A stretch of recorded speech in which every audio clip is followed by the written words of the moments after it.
2 years ago, just before my rowing coach first introduced my team to the BC Summer Games, I would never have guessed that I would have the opportunity to partake in an event of such magnitude as this 3-day provincial-level multi-sport competition. I had been to the rowing provincials the year before, leading my boys' crew to victory, and had attended the largest high school sporting event, a regatta at a prestigious Vancouver Island public school, 2 years in a row, but participants didn't need to qualify for these. To get to the Summer Games, I would need to apply and do well in tryouts. The problem was, I was 5'1" at most, and in the lightweight class, not exactly your normal rower. I did well for my size, but there would not be weight classes at the games. The competition, on average, would be 5'8" heavyweights. Despite these odds, I really wanted to participate. It would require intense training and a lot of willpower, but I was up for the challenge. I applied and was invited to tryouts. The zone coach was impressed, not only by my performance, but also by my technique and skill as a bow person, in charge of the boat and crew. I made the cut, and my partner, to my greatest elation, was to be my best friend and crewmate of over a year, Kendra. I had the utmost confidence that we could make an excellent team in this endeavor. Over the next months, we trained 5 to 8 times a week. As soon as daylight permitted, we scheduled 2 practices a week at 5:30 a.m. We focused on technique, since as a smaller crew we would need to be more efficient than the competition, rather than have more brute strength. We practiced both the race types we would be in, and formed plans for them based on varied conditions. My favorite part of practices, however, was attempting the special skills. For the first time in the history of the Games, the rowing events would include not only a 1,000-meter time trial and 500-meter sprints, but also a skill component, where crews would be tested on maneuvers for steering, safety, and racing. This was my strong suit. Of the 5 skills we would be tested on, rowing in a figure-8 pattern was the most difficult skill, involving careful planning and precise steering. We spent hours learning and perfecting this. After months of practice, we finally came to the week before the event. During this time, it was imperative for me to drink lots of water and eat the right foods to prepare my body with the energy I would need. This meant lots of protein, but not too much on the day right before racing, complex carbohydrates, and very little simple sugars, which would give me a sugar crash later. I couldn't train too hard, or I would be tired on the weekend, but I still had to stay active, going for light practices, taking the dog for walks, and generally just not turning into a couch potato. It didn't sink in until I was packing that the whole event was for real. The final days before we left, I was a ball of excitement and nerves.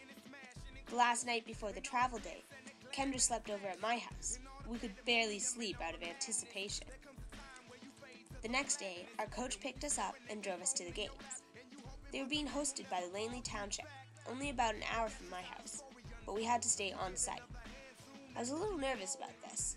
I'd never even gone to an overnight camp before, so I wasn't sure what to expect. Our roommates were really awesome though, so I had nothing to worry about. We knew 2 of the girls already. One was a teammate from our club, and the other was from our sister club in Langley. The other 2 girls, Lauren and Lauren, were really friendly, and the 6 of us had lots of fun that weekend. We spent our first day helping get all the boats prepared, practicing on the course, settling in at the school we were staying at, and getting familiar with our venue and the main headquarters. The event was truly massive.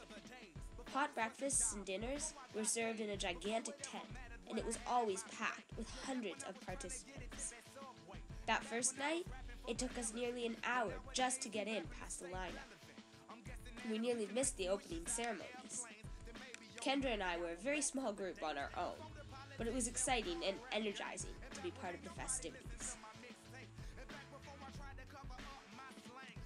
The next day, we had the 1,000-meter time trials, our performance in which would determine our seeding the next day.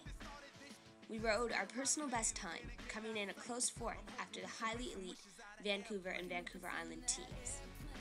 We watched the rest of the races until lunch.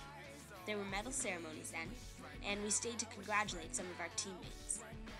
We spent the rest of the day with our friends, new and old, exploring the little town of Fort Langley. The 500-meter double elimination races were the next day. Again, Kendra and I placed fourth, close on the tail of the bronze medal team. We stayed at the river again to cheer on our friends. A reporter was interested in how friendships were exceeding competitiveness and interviewed us for a few minutes.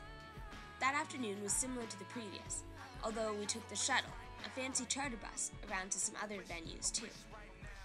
That night there was a big country-themed dance for all the competitors, which was a blast. We didn't stay late though, knowing we had another very early morning the next day.